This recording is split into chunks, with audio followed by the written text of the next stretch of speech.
성명서를 낭독하겠습니다. 빈협약 위반한 소녀상을 철거하라. 지난 2020년 5월 가짜 위안부 이용수가 두 차례에 걸쳐 기자회견을 열어 정대협과 윤미향을 저격할 때 한동안 침묵하던 대통령 문재인이 한 달쯤 지난 6월 8일 드디어 입을 열었다.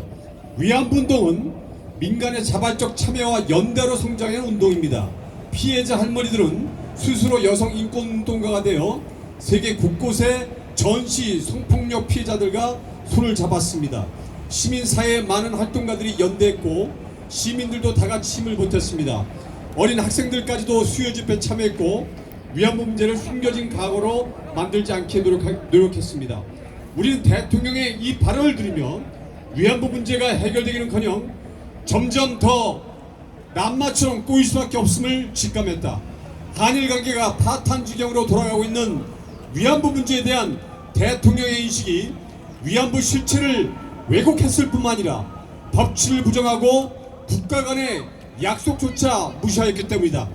대통령은 구 위안부를 피해자 할머니라고 하였으나 위안부에 대한 1차 가해자는 자식을 전차금에 등을 떠민 부모와 그 가족들이다. 그들은 귀한 딸 자식을 속이 없지 않아 포주에게 넘기면서 일정 기간 봉사할 노동의 대가를 전차금이라는 명목으로 받아 챙기고 계약서에 도장을 찍고 인감증명서까지 넘겼다. 그들이 받은 전차금은 팔려간 여인들이 계약기간 동안 갚아야 할 빚이자 다 갚을 때까지 올가매는 족쇄였다. 돈이 아니었다면 그 여인들이 윤락가로 빠지고 위안부로 받겠는가. 부모가 직접 계약서에 날인하고 인감증명서를 넘기며 자식 등을 떠밀었는데 거기서 일본군이 왜 나오고 가미까지의 공군부대가 왜 나오는가. 듣고 있는 일본군 후손은 얼마나 억울할 것이며 자기 나라를 위해 사난 가미까지 용사들이 후손들은 또 얼마나 깊은 모욕감에 빠지겠는가. 입장 바꿔 생각해보라. 대통령은 또 그들을 스스로 여성 인권 운동가가 되어 세계 곳곳에 전시 성폭력 피해자들과 손을 잡았다고 하였다. 하지만 전쟁 범죄는 국제 분쟁이나 무력 충돌 지역에서 적대국의 여성을 납치, 강간, 살해하는 등의 행위를 말한다.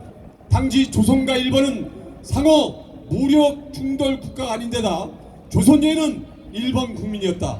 더군다나 위안소는 점령지 여인에 대한 강간과 같은 전쟁 범죄 방지를 위해 운영된 합법적 매춘 공간으로 위안부는 이곳에서 규정된 요금을 받고 성적 서비스를 제공한 여인들이다. 그들이 전시 성폭력 피해자들과 무슨 상관이 있다는 말인가. 실상이 이러함에도 2021년 1월 8일 고 배춘희 씨 등 12인이 일본 정부를 상대로 제기한 위안부 피해자 손해배상 청구 소송 판결문에서 일본 제국은 제2차 세계대전 중 침략전쟁 수행을 위하여 위안부 제도를 마련하여 운영하였고 위안부가 필요해지자 당시 식민지로 점령 중이었던 한반도에 거주하던 원고 등을 유기하거나 납치하여 한반도 밖으로 강제 이동시킨 후 위안소에 강금한 새로 상시적 폭력, 고문, 성폭행에 노출시켰다고 했다. 소위 일본군 위안부 피해자가 이웃 국가를 상대로 제기한 소송에서 대한민국 법원이 이처럼 허위와 날조를 적시하여 원고 승소 판결을 내렸다. 낯뜨거운 일이 아닐 수 없다. 대통령은 또 시민사회에 많은 활동가들이 연대했고 시민들도 다같이 힘을 보탰습니다. 어린 학생들까지도 수요집회에 참여했고 위안부 문제를 숨겨진 과거로 만들지 않게 노력했다고 하였으나 수요집회는 명백한 집시법 위반이다. 국내 주재 외교 공간 100m 이내의 장소에서는 외교기관의 기능이나 안녕을 침해할 우려가 있다는 이유로 집회를 완전히 금지하고 있기 때문이다. 예로 휴일에 개최하는 경우 가능하다고 되어 있으나 수요 집회는 말 그대로 평일에 진행된 집회다. 혹자는 업무가 없는 점심시간에 문화정신으로 진행되고 있다고 하나 말장난이나 속음시에 지나지 않는다. 무엇보다 수요 집회의 중심이 된 위안부 소녀상이 외교관계에 관한 빈혈박을 위반한 약속 위반의 상징물이라는 점이다. 지난 2011년 12월 14일 일본의 거센 반대에도 불구하고 설치에 앞장선 인물이 전 박원순 전 서울시장이었으며 이를 공공조형물로 등록하여 철거를 못하도록 대못을 박은 인물이 김영종 현 종로구청장이다. 대통령으로부터 서울시장, 구청장까지 실정법을 위반하고 국내 약속을 저버리는 식은죽 먹듯이하고도 너무나 당당한 태도에 분개하지 않을 수 없다. 개인 간의 약속 축차 지키지 않으면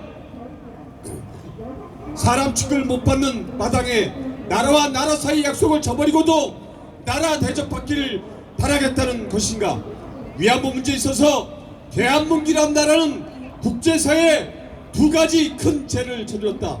하나는 위안부의 실체를 왜곡, 날조하여 국제사회를 속인 것이며 다른 하나는 국제사회의 약속인 외교관계에 관한 빈협약을 위반한 것이다.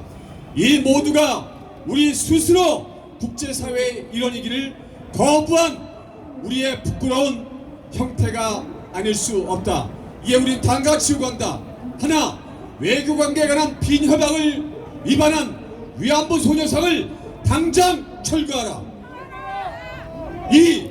국민을 속이고 세계를 속인 위안부 사기극의 실체를 밝히고 책임자를 당장 처벌하라. 감사합니다.